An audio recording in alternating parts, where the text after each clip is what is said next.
Les amis, ça y est, la phase de groupe est terminée lors de cet Euro 2024 et ça va faire du bien à beaucoup d'équipes. On va rentrer dans la phase à élimination directe, il n'y aura plus de calcul, ça va faire du bien aux équipes et ça va faire du bien aux spectateurs et téléspectateurs. Et donc si vous me suivez régulièrement, j'avais indiqué lors de ma dernière vidéo que j'allais vous faire une vidéo pronostic sur les huitièmes de finale, une vidéo un peu particulière. Je ne suis pas sûr que ce soit déjà fait sur la scène YouTube footballistique, ce genre de vidéo. En tous les cas, je voulais vous faire une vidéo pronostic de l'ensemble des huitièmes de finale avec un invité. J'ai quelqu'un avec moi et on va lui demander d'ailleurs en premier de se présenter. Allez, sois pas timide, dis-nous bonjour. Bonjour, comment ça va aujourd'hui? Eh ben ça va très bien, je te remercie. Et toi-même? Je vais bien aussi, merci. Tu fais quelque chose de particulier aujourd'hui? Alors oui, on fait des pronostics de football et on va les faire ensemble. Et ce que je te propose, c'est de revenir sur l'ensemble des matchs et qu'on pronostique chacun qu'on donne en tous les cas chacun notre avis match par match. Mais au début, on va faire un petit peu connaissance. On va chercher à savoir comment tu t'appelles. À ce sujet, quel nom pourrait-on te donner? Quel nom pourrait-on te donner si tu étais un supporter de football, une intelligence artificielle supportrice amateur de football? Quel nom on pourrait te donner? Ah, c'est intéressant. On pourrait m'appeler FootJPT ou peut-être Sportechnie. Tu as une préférence ou une autre idée? Est-ce que tu as un nom un peu plus stylé, un nom un peu plus en vogue pour te définir? D'accord. Que dirais-tu de Goldmaster ou TechTifosi? C'est un peu plus stylé, non? On va t'appeler Goalmaster. On va essayer de voir si tu fais honneur à ton surnom. Super, j'adore ce surnom. Alors, quel est le défi footballistique du jour? On va réaliser des paris et comme je te le disais, on va parier sur chacun des matchs. Et nous allons commencer. D'abord, je vais te donner mon avis pour le match Suisse-Italie, le premier match de ces huitièmes de finale. Alors, un match qu'on pourrait penser équilibré. Personnellement, j'ai vu comme pour toutes les équipes, j'ai vu l'intégralité pratiquement des matchs et j'ai pu remarquer une Italie dont le point fort est la défense. On a vu un Donnarumma assez exceptionnel qui fait une meilleure compétition d'ailleurs que ce qu'il propose avec le PSG. Une défense assez solide, par contre énormément de difficultés devant. Ils doivent cette qualification, les Italiens, à un but marqué dans les dernières secondes du match contre la Croatie, 98e je crois. Sinon on ne sait même pas s'ils auraient pu se qualifier en étant meilleur troisième, hein. Ça ne devait pas se jouer à grand chose, mais s'ils sont là, ça s'est joué d'un cheveu. Et devant, ils ont des difficultés. Il n'y a pas un attaquant vraiment de niveau international dans cette équipe italienne. Donc ça va être compliqué pour eux devant. En face, vous avez la Suisse. La Suisse qui est une équipe par rapport à l'Italie beaucoup plus complète. Il y a des joueurs talentueux poste par poste, hein. On a bien sûr Sommer en gardien de but que je trouve pas mauvais. Akanji et Cher en défense qui sont très bons. On a Xhaka au milieu de terrain qui est un peu le métronome du jeu. Et puis devant, Murat Yakin fait pas mal de changements, donc ça peut changer. Il peut titulariser Shaqiri qui fait pas 90 minutes, il les a plus dans les jambes, mais il reste très talentueux. Moi j'ai trouvé personnellement Ken Doy un peu en avant-centre polyvalent était très très bon lors de cet Euro, et puis Mbolo qui a joué le dernier match a fait un très bon match. Je pense que la Suisse a une formation un peu plus complète que l'Italie. C'est la raison pour laquelle même si ça va peut-être pas se jouer à grand chose, eh bien, je pense que la Suisse va l'emporter sur l'Italie d'un court but d'avance, peut-être 1-0, peut-être 2-1. En tout cas, la Suisse, pour moi, passerait ses huitièmes de finale. Et toi, que penses-tu de ce match entre la Suisse et l'Italie en huitièmes de finale de l'Euro? Quel est ton pronostic Suisse-Italie? Ça promet d'être un match intéressant. L'Italie a souvent été une équipe solide avec une défense robuste et un bon milieu de terrain, tandis que la Suisse peut être surprenante et a quelques joueurs talentueux. Mon pronostic serait une victoire serrée de l'Italie, peut-être de 2-1. Bon, déjà sur ce premier pronostic, on n'est pas vraiment d'accord. En tous les cas, tous les deux affirmons que ça sera une victoire serrée. Là-dessus, on peut se rejoindre. Passons au match suivant, Allemagne-Danemark. Alors, l'Allemagne a une bonne formation. Moi, je les aime bien. J'aime bien cette formation de l'Allemagne. Je trouve que leur défense est solide. Même si Mittelstädt est un peu en retrait pendant l'Euro, en tout cas, Carr, Rudiger, c'est très bon. J'adore Hendrich en milieu défensif. Je l'ai déjà dit, je crois. J'adore son côté un peu chien enragé, un peu fougueux. Devant, c'est du très bon avec Wirtz, avec Musiala qui réalise un très bon Euro, je trouve, un des meilleurs joueurs de cet Euro. Havertz devant et puis le Joker Füllkrug. Je me disais que Füllkrug pouvait peut-être être tenté comme titulaire de temps en temps. Il a très bon ratio match joué-but. Je le mettrais peut-être titulaire pour essayer parce qu'Havertz n'est peut-être pas au rendez-vous attendu lors de cette compétition. Pourquoi pas essayer de titulariser Füllkrug? Mais je trouve que l'Allemagne a une formation très solide. En face, on a le Danemark. Le Danemark qui a réussi à accrocher la deuxième place grâce à un critère de dingue en fait. Ils sont départagés de la Slovénie au 8e critère, il me semble, de départage. C'est-à-dire qu'ils avaient le même nombre de points, le même goal average, la même attaque, le même fair play, le même nombre de cartons, etc. Et ils ont été deuxième parce qu'ils ont fait un meilleur parcours éliminatoire que les Slovènes. Vous savez que le critère suivant, s'il y avait toujours égalité, ça aurait été de programmer une séance de tir au but entre les deux équipes. Bon, pour ce match-là, je pense quand même l'Allemagne un ton au-dessus du Danemark. Ça joue chez eux en plus, ils auront l'avantage d'avoir un public acquis à leur cause, et puis on l'a vu, un public réuni en masse pendant cet Euro. Donc je pense que l'Allemagne peut se dépêtrer du Danemark et par une victoire peut-être 2-0, quelque chose comme ça. Et toi, qu'est-ce que tu penses de cet affrontement entre l'Allemagne et le Danemark? L'affrontement entre l'Allemagne et le Danemark pourrait être très serré. L'Allemagne a une histoire de performance solide dans les compétitions internationales et un jeu structuré, mais le Danemark a montré ces dernières années qu'il peut être très compétitif avec une équipe bien organisée et des joueurs de qualité. Ce match pourrait bien se décider par 1 ou 2 buts d'écart. Tu as une préférence pour l'une des équipes? Je t'ai dit que je pensais que l'Allemagne allait l'emporter. Qu'en penses-tu, toi? C'est un choix solide. L'Allemagne a une équipe expérimentée et un bon historique en tournoi. Si elle joue à son meilleur niveau, elle a de grandes chances de l'emporter. Espérons que ce sera un match passionnant. On est donc d'accord sur ce match-là. Passons au suivant. Angleterre-Slovaquie. Alors l'Angleterre, ça fait partie des équipes qui m'ont déçu, du mal dans l'animation offensive, pourtant des joueurs de qualité à chaque poste. Alors s'il vous plaît, en tout cas s'il te plaît, Southgate, ne me met plus Alexander-Arnold en milieu défensif, ça c'est des conneries, ça a très mal marché. Et devant, il va falloir qu'il se réveille un peu. Moi je trouve que Foden n'est pas au niveau qu'il a montré lors de la saison. Bellingham a été bon au premier match, mais par la suite est un peu entré dedans, un peu moins percutant sur les rencontres. Je trouve pas vraiment de défaut à cette équipe quand on prend les joueurs un par un et quand on regarde leur valeur intrinsèque, mais pourtant ensemble là ils ont du mal à évoluer et ils montrent pas un football très passionnant. On s'ennuie quand on regarde l'Angleterre jouer sur ces derniers matchs. En face, c'est la Slovaquie qui arrive là parce qu'elle a fini donc meilleure troisième, qui a un effectif moins qualitatif que l'Angleterre, et je pense, et je l'ai dit en introduction, qu'il y aura moins de calculs dans ces matchs-là, que l'Angleterre va sans doute un peu plus se livrer. En tout cas, j'espère pour eux si ils veulent aller au bout de leur ambition, et je pense que l'Angleterre va l'emporter devant la Slovaquie, là aussi par 2 buts d'écart peut-être. En tous les cas, je souhaite qu'il y ait du spectacle et que l'Angleterre se réveille. Et toi, que penses-tu de ce 8e de finale de l'Euro 2024, donc entre l'Angleterre et la Slovaquie? Le match entre l'Angleterre et la Slovaquie pourrait être intéressant. L'Angleterre, avec son attaque puissante et ses talents émergent, est souvent favorite.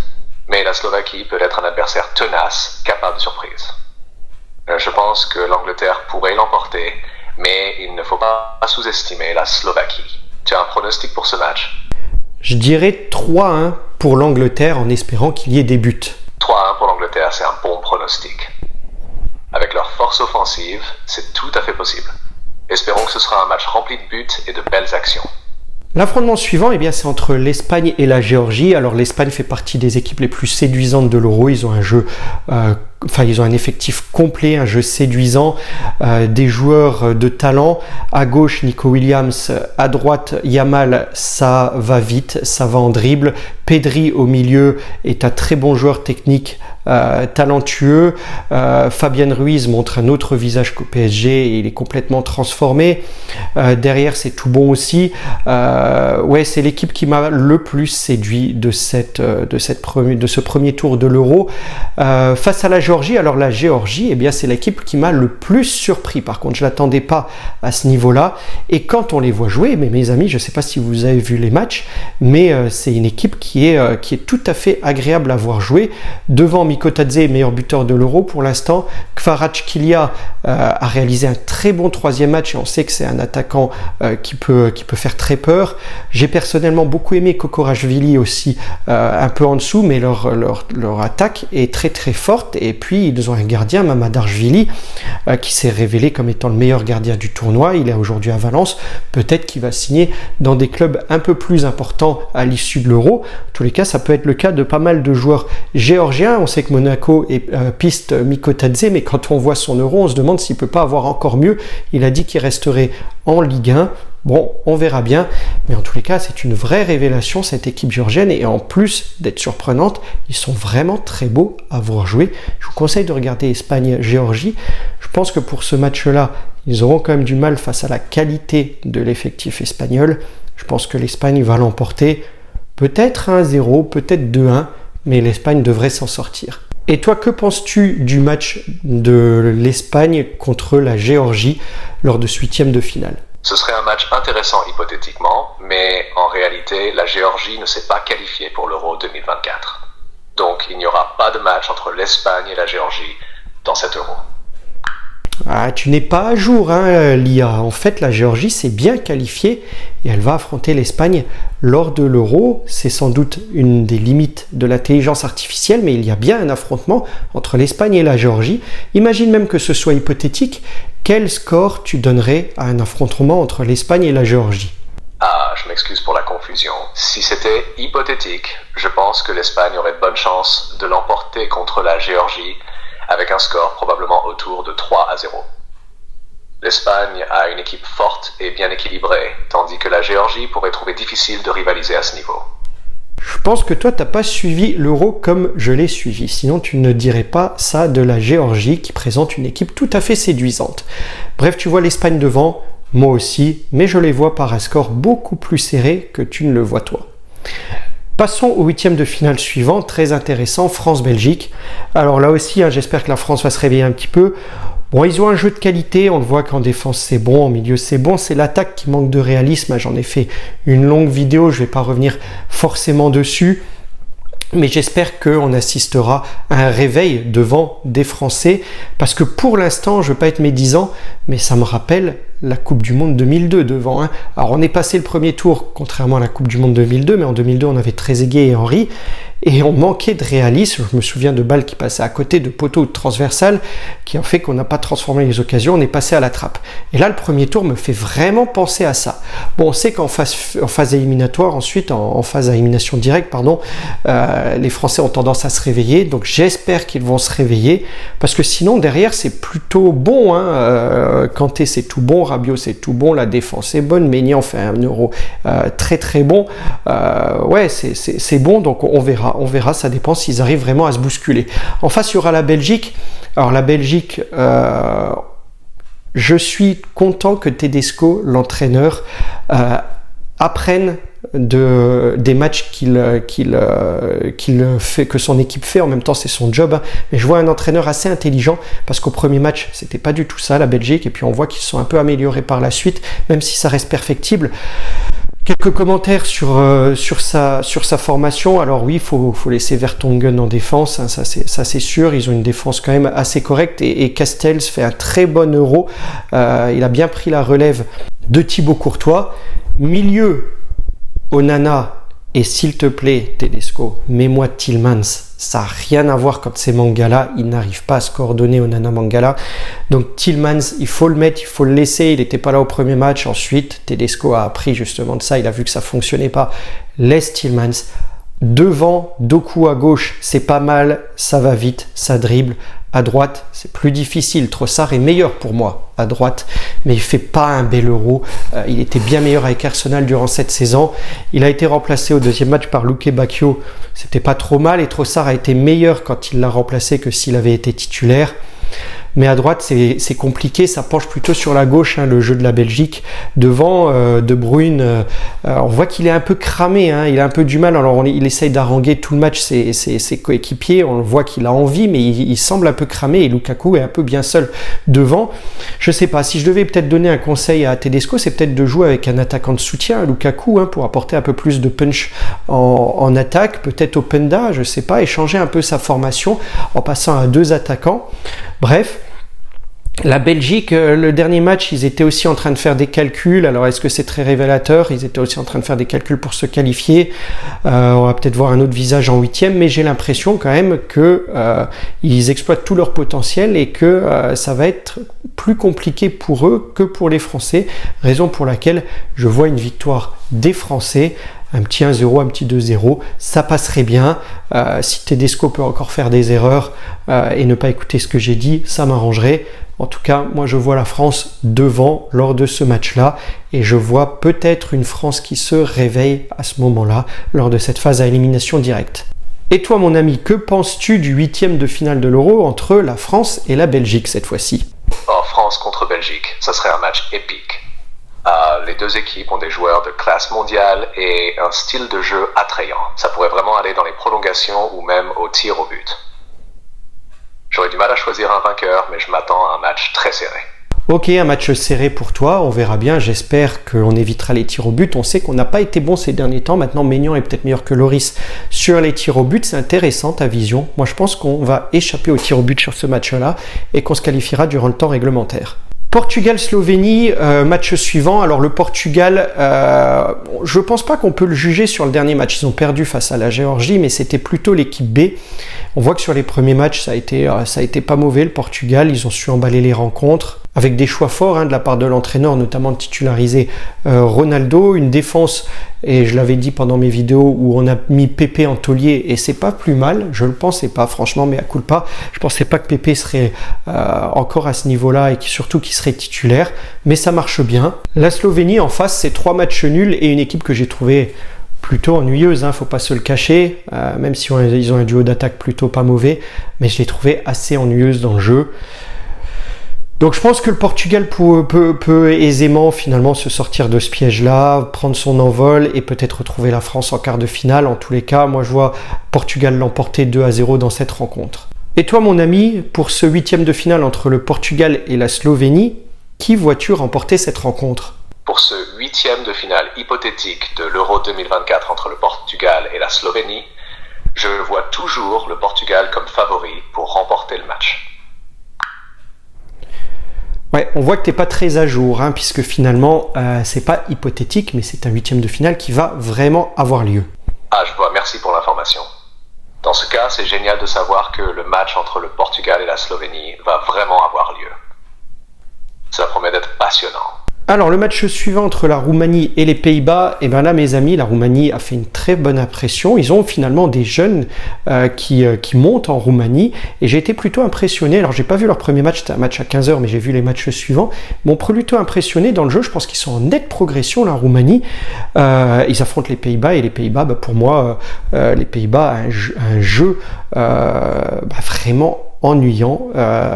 Ça joue à la baballe derrière, ça balance devant quand ils peuvent. Moi, sur les Pays-Bas, il n'y a que le côté droit finalement qui me fait peur, avec Dumfries et Frimpong quand ils jouent ensemble.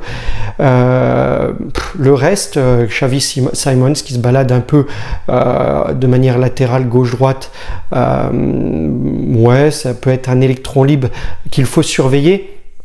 Mais à part ça, on sait que leur milieu de terrain a été très amputé avec Koop Meiners et avec De Jong, et donc ça leur cause beaucoup de préjudice. On voit que ça manque un peu d'animation, et je pense que les Pays-Bas n'arriveront pas à passer la Roumanie. Ça peut être une surprise pour vous. En tous les cas, je vois les Roumains se qualifier. Peut-être aux prolongations, mais les Roumains, je les vois se qualifier lors de cet affrontement contre les Pays-Bas. Alors mon ami, entre la Roumanie et les Pays-Bas lors de ce 8e de finale de l'Euro 2024, qui vois-tu passer? Entre la Roumanie et et les Pays-Bas lors de ce 8e de finale de l'Euro 2024. Je vois les Pays-Bas comme favoris pour passer au tour suivant. Ah bah sur ce pronostic-là, nous ne sommes pas d'accord. Ce sera intéressant de voir qui aura raison. Absolument. Les matchs de football peuvent souvent réserver des surprises. Ce sera intéressant de voir comment ça se joue sur le terrain. Qu'est-ce qui te fait penser que la Roumanie pourrait l'emporter? Une équipe plus jeune, qui en veut plus et qui pratique un plus beau jeu collectif que les Pays-Bas. C'est une bonne analyse. Les équipes jeunes et motivées peuvent souvent créer des surprises en compétition. Si la Roumanie joue avec un beau jeu collectif et une grande motivation, elle pourrait bien renverser les pronostics. Le dernier match Autriche-Turquie, alors je l'avais dit avant l'Euro, pour moi l'Autriche faisait figure d'épouvantail, c'était la surprise qu'il fallait attendre. Ils m'ont pas déçu, ils ont même battu les Pays-Bas et je l'ai dit dans mon cercle proche qu'ils battraient les Pays-Bas. Donc je suis content que les Autrichiens sont là. C'est une juste récompense pour Rangnick et pour tout le système de jeu qu'il a renversé en Autriche, de passer d'une formation, en tout cas d'une tactique défensive à une tactique plus offensive et explosive. Des bons joueurs, c'est l'école de formation Leipzig, l'école de formation Salzbourg, enfin tout ce qui est autour de Red Bull qui amène l'Autriche à ce niveau-là. Et je pense qu'ils ne vont pas s'arrêter là. En face, c'est la Turquie qui a fait des bons matchs lors de cette première phase de groupe, à part quand ils se sont fait bouffer par le Portugal. Mais on a un Çalhanoğlu toujours intéressant à voir jouer. Et je pense quand même que l'Autriche va réussir à les pousser dehors. Alors, peut-être ça sera disputé, peut-être pourquoi pas cette fois-ci une élimination au tir au but pour la Turquie et donc l'Autriche qui se retrouverait en quart de finale. Et toi, mon ami, que penses-tu du dernier match des huitièmes de finale de l'Euro 2024 entre l'Autriche et la Turquie? Ce match entre l'Autriche et la Turquie semble très compétitif. L'Autriche a montré une bonne forme récemment, tandis que la Turquie a aussi des joueurs talentueux. Ça pourrait être un match serré, mais je vois l'Autriche peut-être gagner par un but d'écart. Alors on est d'accord sur le dénouement, même si on n'a pas la même vision du schéma de jeu. Je pensais que l'Autriche irait certainement au tir au but, mais quoi qu'il en soit, nous pensons tous les deux que l'Autriche va passer et nous sommes d'accord sur ce point-là. Exactement. On est d'accord sur l'essentiel. L'Autriche devrait passer au tour suivant. Ça promet d'être un match palpitant jusqu'au bout, que ce soit en temps réglementaire ou même au tir au but. Eh bien, merci d'avoir partagé avec moi ce moment pour les pronostics des huitièmes de finale de l'Euro 2024. Si mes spectateurs le veulent et me le disent en commentaire, on pourra rééditer la même opération pour les quarts de finale. Je te remercie de tes avis, de tes pronostics et je te dis à très bientôt. C'était un plaisir de discuter de football et de pronostics avec toi. Si tu as besoin de discuter à nouveau des quarts de finale ou d'autres sujets, n'hésite pas à revenir. À très bientôt et bonne continuation avec tes spectateurs. Voilà les amis, concernant mes pronostics et les pronostics de l'IA, comme vous avez pu le voir, on s'aperçoit que Goalmaster m'a donné quelques pronostics intéressants, mais qu'il n'est pas tout le temps à jour. Son logiciel interne n'est pas tout le temps à jour de ce qui se passe, et ça c'est normal, mais c'est assez rigolo comme façon de faire. Voilà, si ça vous plaît, n'hésitez pas à me le mentionner en commentaire. On pourra rééditer l'opération pour les quarts de finale. Si je trouve le temps, je vous ferai des vidéos analyses de ces huitièmes de finale. Il y en aura certainement. En tous les cas, vous savez qu'on se retrouve très vite lors de l'Euro. Vous aurez droit à d'autres vidéos. Mettez-moi un pouce bleu pour soutenir mon travail, ça fait plaisir. Si vous appréciez la vidéo, faites-le. Si vous appréciez pas, c'est pas nécessaire de le faire par complaisance, mais si vous l'appréciez, faites-le. Ça fait monter mon référencement, ça m'aide et ça montre que mes vidéos peuvent plaire.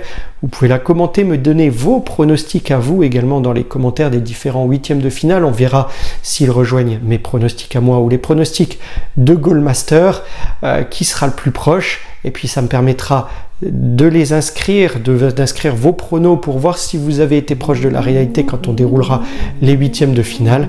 Voilà, je vous souhaite une bonne journée. Je vous dis à très vite pour de prochaines vidéos. Likez, partagez, commentez, mais surtout appréciez. Et je vous dis à très vite pour un prochain numéro. Portez-vous bien les amis. Au revoir.